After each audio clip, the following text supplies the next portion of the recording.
Ciao. Il cibo di Basilicata.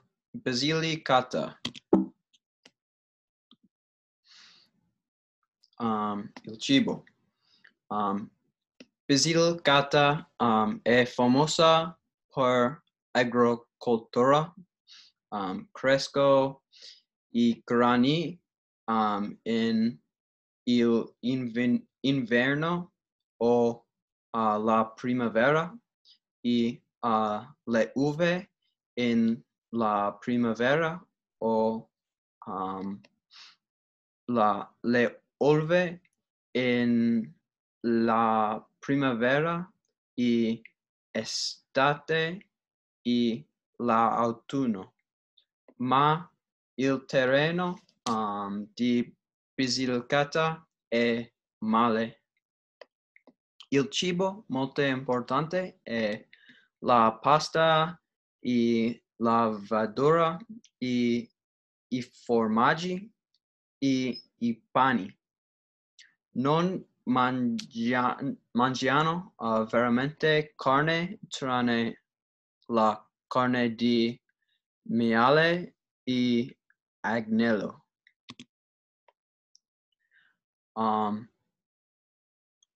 Un cibo importante nella Basilicata è la pasta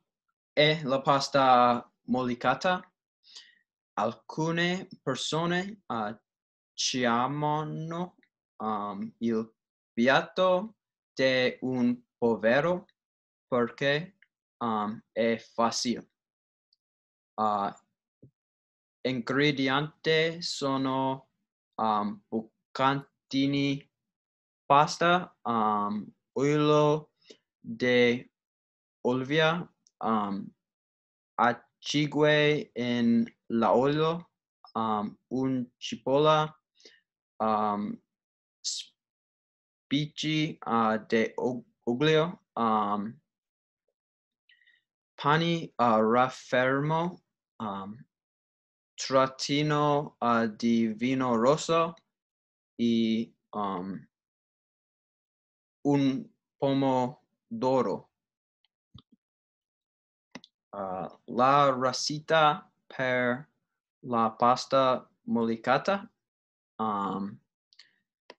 Si bolle la pasta in acqua salata per 10 a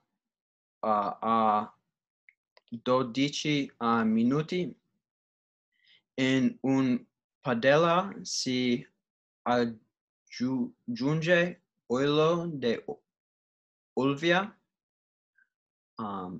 Quando un padella è calda, si aggiunge la cipolla e le acciughe e l'aglio. Si aggiungono pane raffermo e il vino rosso.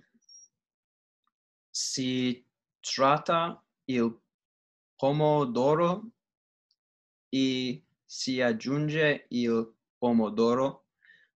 Quando la pasta fatta si scola la pasta e si aggiunge nella padella.